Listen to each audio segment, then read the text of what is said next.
Data drives your business, and every business.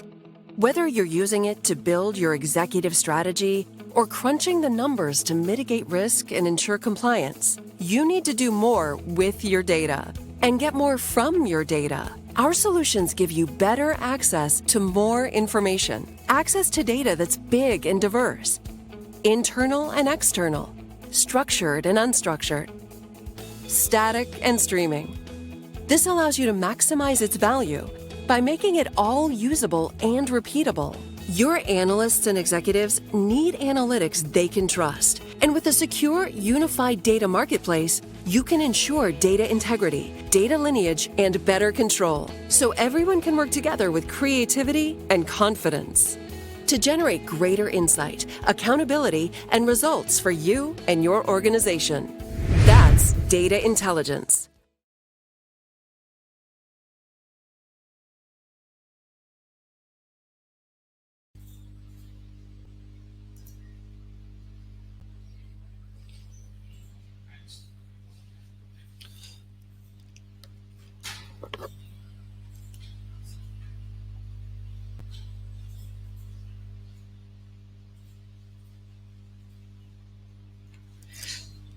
Hi, good morning, everyone. Welcome to Data Innovation in Audit webinar series. My name is Nadir from Cognitive Links. I'm going to be your host for today, and hopefully I'm going to be the good one as well. I'm really excited to welcome everyone and in such a bright morning today. And I can see that we have attendees coming from Malaysia, from Indonesia, from Philippines, and all the way from Middle East. So for Malaysians and Indonesians, selamat pagi. For our dear attendees coming from Philippines, Mangandang Umaga. And for our dear friends tuning in all the way from UAE, it should be like a really early morning there. Ahlan wa sahlan, I would say. Yeah, thank you very much, everyone. As mentioned, we're really excited to welcome all of you on board Data Innovation in Audit. And I can see that we have a lot of enthusiasts today tuning in for this webinar to see what is in the box for them today, right? I can see everyone's excited. They've logged in much earlier. They started asking some questions, and we're really happy to see such an early reaction, and believe this should how things work, right? So we should be proactive, we should be enthusiastic, and we should ask questions, and hopefully we're gonna make today's webinar as engaging as possible. And obviously it will be thanks to you and from an effort from all the attendees. Hopefully we can make this as impactful and as engaging and insightful as possible for everyone attending this webinar. Yeah, special thanks to all our attendees first of all, and we would like to also thank our sponsor Altair, who made this whole event possible, and for us to get so many amazing speakers on board for today. So if you have any questions, please, you can log on to Altair's booth, and they'll be waiting for you there. You can ask them any questions, and they'll be happy to answer any questions that you might have. So I'm not gonna keep you too long. Okay, so I'm gonna just quickly brief you on how the system works, right? So we have a couple of functions here for all the attendees. Yeah, and if you're looking to your right, you can see a couple of tabs. One is chat, Q&A, polls, and handouts. Okay, so just to make things more simple, if you have any questions, you can just head over to Q&A session and ask any questions that you have from the speaker. And just to remind you that all the 5 sessions that we have today all going to be live, so we don't have any pre-recorded kind of a session. So feel free to ask a question anytime you wish from any of the speakers. But just to let you know that our sessions will open up one after another. Let's say you're in Harry Iyer session now. So this is the only session open now, and also Altair's booth that you can go to anytime you want to ask any questions or to, you know, chit chat with your friends. Okay. Okay. So Q&A. Yeah. You can just test it out. Q&A session, you can ask questions and from the presenter, and whenever they wish to answer any of your questions, so they will presenter will be publishing it so everyone can see those questions. Yeah, so Q&A is already open, and also the poll functions. So we're gonna be running like a polls today. Couple of sessions will be running polls today, so please feel free to answer all the polls. And at the handout session, our speakers will be loading their presentation, so you can head over there and download whatever content that's available for you. And just to remind you that if you go to Altair's booth, there's a lot of content available for you to choose from. So not to hold it for too long, okay? So I guess we're good to get started, and I'm really, really excited to introduce our first speaker, who is Harry Iyer, who's an executive director with 30 years of experience in audit industry. He's one of the industry titans and influencers, I would say. He specialized in high-end technology solutions, including Internet of Things, blockchain, cloud, cyber strategy, artificial intelligence, machine learning, and all things hot like robotics, right? So, and on a like a private note, I would say like Harry is a ladies' man. Like, okay, before you raise your eyebrows, okay, let me make it clear, right? Harry always champions for women's rights in a workplace, and he always works hard to make sure gender equality at workplace, works with charity or organizations encouraging girls to get involved in technology. He speaks at universities to get girls to take up technology careers. And he's only one and a non-negotiable kind of, I would say, non-condition for getting funding through Harry. He says the client should strive for at least 50% female staff in their respective companies. So without further ado, ladies and gentlemen, I would like to introduce Harry Iyer. Yeah, you can turn your mic on, Harry. Hey, Harry, good morning. Yeah. Good morning. Thank you very much for the interesting intro, Nodi. Good morning to everyone, and I'm very pleased that there are international participants from UAE. Must be very early in UAE right now, and Philippines and Malaysia, Indonesia, and other countries. I believe there are participants from India as well. So welcome to everyone. Before I start, the topic I'm going to be covering briefly is data innovation in audit.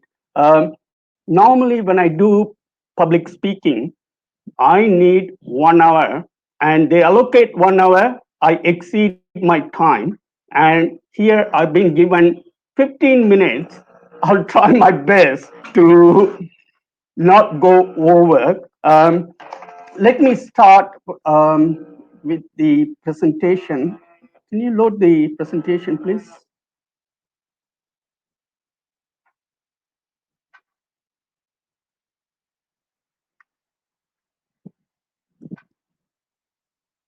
Nadi? Nadi? Yeah, okay, we got the presentation. Thank you very much. The data innovation in audit, it's a topical area right now. I hope you all can see the screens. If not, ping the moderator and coordinators. Digital revolution is changing business in a profound way. Oh, someone said from Cameroon in Africa. John, welcome from Cameroon. Excellent. There are international participants. Okay, digital revolution is changing the business, and we all know digital revolution is here to stay, whether it is RPA, robotic process automation, blockchain, machine learning, artificial intelligence, big data analytics, cloud solutions. They all are here to stay, and the take up is only going to increase significantly in the coming years. And therefore, we auditors need to take proactive steps in assessing and gaining insight into these new risks associated with the technologies, and make sure there are appropriate controls in place to prevent uh, uh, any fraud or um, unauthorized transactions. Okay, to achieve that, auditors need to change the way we approach our audit. The first and foremost is increase use of data analytics. Nowadays, we don't do audit on a sample basis. If you remember, even as recent as 5 years ago, we used to audit on a sample basis. Um, what I mean by sample basis is, say a company employs 1,000 people, and we want to look at the security profile. We will go and select maybe half a dozen employees, check this, randomly select those dozen employees, and we do the security profile review and go back and provide a assurance to the client. That is meaningless. In this current environment, with the technology available, we can review 100% of all the 1,000 employees because we have tools to enable us do 100%. This goes to every area that we review. We can now, with the advancement in technology, we can do 100% coverage. And that's what that particular first point, the change, significant change in the audit approach. Focus on the technology design. We want to make sure controls are embedded in the technology and the design of the controls are effective. Focus to ensure accuracy of processing. Change management in technology projects. Technology, as companies introduce new technologies, change management play a significant role, because people need to adapt to changes. We human, we resist. We resist changes. We are so comfortable in doing what we do. The minute somebody comes and takes away our Windows laptop and give us a MacBook, we are confused and we get stressed out. So even a simple change, we can't cope, and that requires effective change management and incident management framework. If and when there is an incident, that has got to be managed appropriately, and oversight of managers responsible for these projects. Challenges in obtaining audit evidence. Audit evidence, because we auditors are independent, uh, audit evidence is critical for our independent audit opinion. And for us, keeping up with new technologies and high execution speed and continuous innovation means continuous change happening within the client or company, and evaluating integrity of transactions because it's happening at high speed. It's a challenge for us. Evaluation of controls over technologies, human error, information security and access control. Access control, say for example, a client where they have an accounts payable department, they had, or say, let's say finance department, and they had 10 people working for them, and they go and implement RPA, robotic process automation, and reduce the staffing from 10 to 4. What has happened there is they've lost the segregation of duties. When 10 people were doing different tasks, they had adequate segregation of duties. When they went and replaced it with bot, robotic process automation, they introduce conflict in the four people who are remaining there doing multiple tasks, and those are conflict in nature. So segregation of duties is a significant issue in RPA projects, business continuity and disaster recovery. In the same example that I gave you, when you have 10 people doing the work, if one of them resign, the other 9 people in that area would be able to cover that one person who had resigned or left or gone on long-term leave through illness or whatever. There is a natural backup. The remaining 9 people could potentially cover that person's role. You go and replace 6 people in that division with a bot, and the bot failed to work all of a sudden one day. These are technologies, they do break down. When the bot stop working, how do you continue your business? You can't have, it's expensive to have a bot built for every bot as a backup. So you need to think about business continuity and disaster recovery plan when you automate. Challenges in evaluating bot design. A bot, even though robots are not capable of committing human error, the logic in building the robot, it comes from human mind. And if there is a flaw in the logic or the design of the bot, then it's going to generate incorrect information. It's going to process the transaction incorrectly. So there are challenges in reviewing the bot design and limited transparency of automation. Anything you automate, it happens in the background. So for us as auditors, given that we heavily rely on audit evidence, it's a challenge for us in obtaining audit evidence with the technology. That doesn't mean technology is going to go away. What it means is auditors would have to change the way we rely on audit evidence and incorporate and embed IT auditors as part of the audit team to overcome some of these challenges. Okay, um, innovation approach with the technologies such as robotic process automation, AI, and my screen has gone blue for, yeah, now it's better.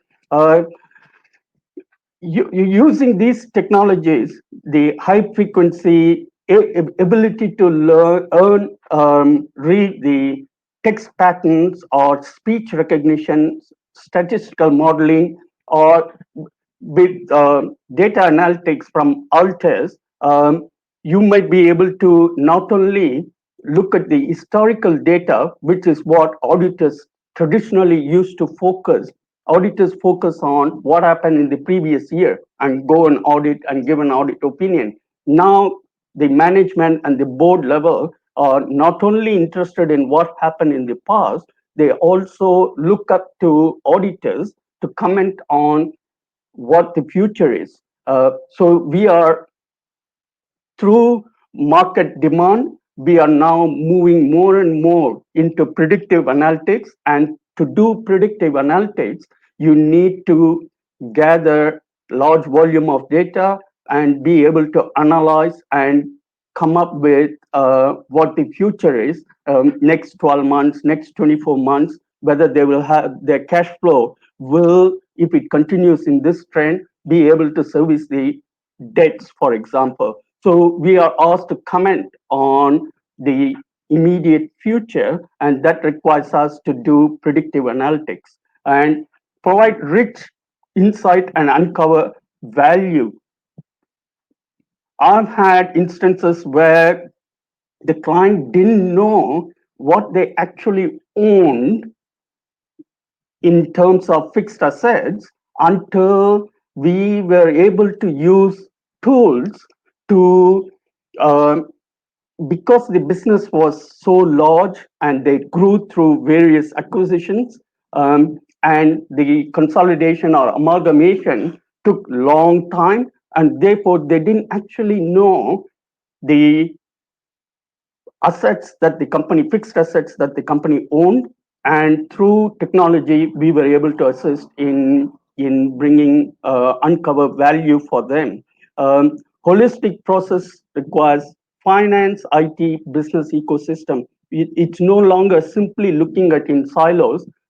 We are technology people. We are only going to look at IT, or we are finance people. We don't want to take into account anything to do with IT. No, it has got to have a holistic process and be able to achieve the end result.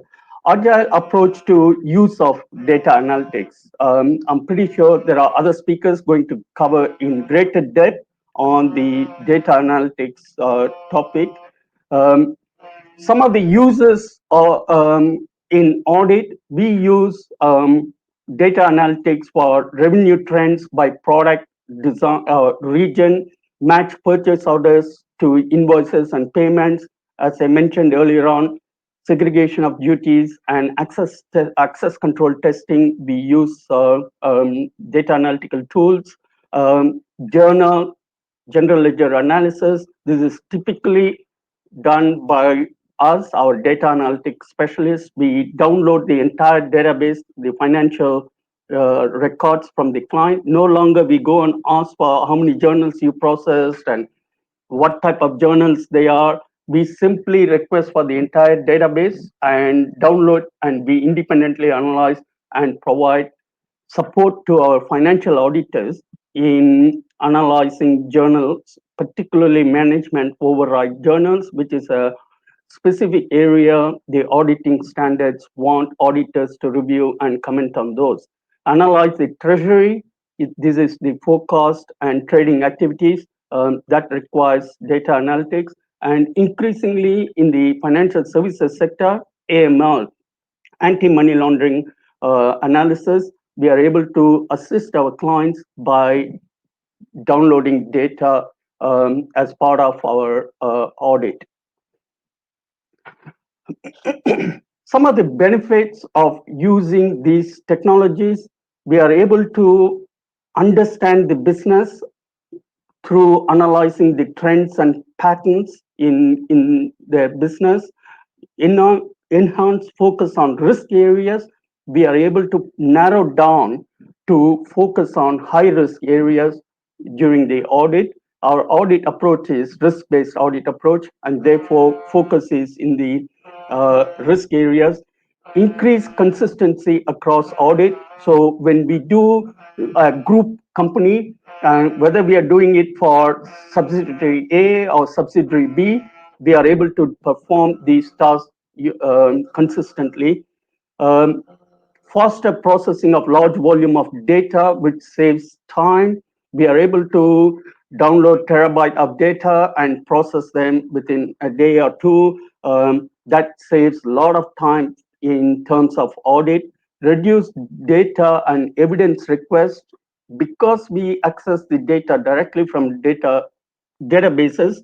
We don't go back to the client asking for, can you give me the sales information? Can you give me the accounts receivable information? Or can you give us your age report or this reconciliation, that reconciliation? We are able to reduce the data and evidence request from the client. Greater assurance through 100% testing.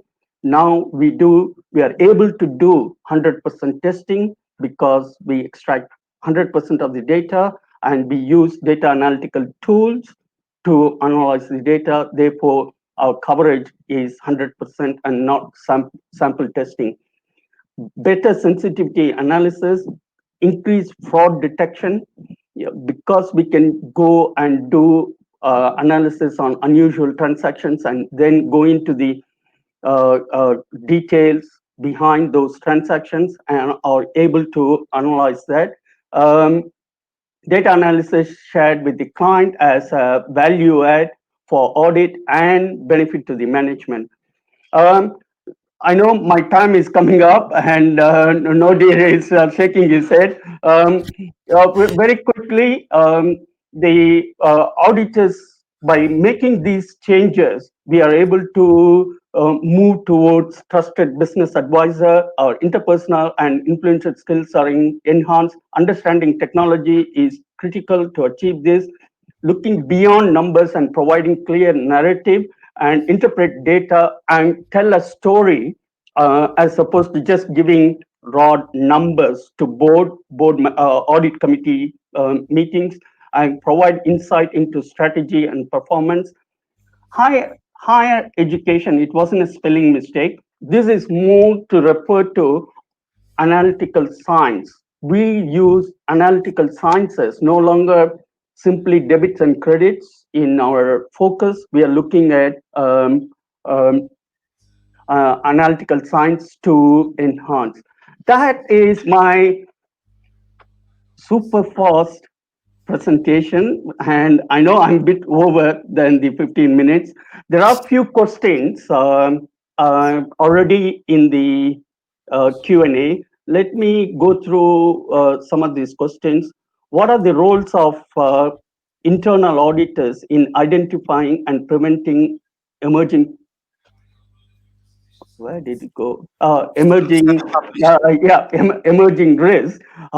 How we can use the data innovation when management is still using manual transactions. Okay, this is a very good one. Internal auditors play a significant role in identifying and preventing emerging risks. In most of our clients, we see internal audit resource embedded in the technology projects. And that is critical because internal auditors focus on the areas that are significant for management. For example, governance structure within the project, security, controls, compliance. These are internal auditors' primary focus, and they focus within the project, even though the technology guys focus on the technologies and the finance guys focus on the finance. Internal auditors play a critical role in making sure there is proper governance, compliance, security, and controls.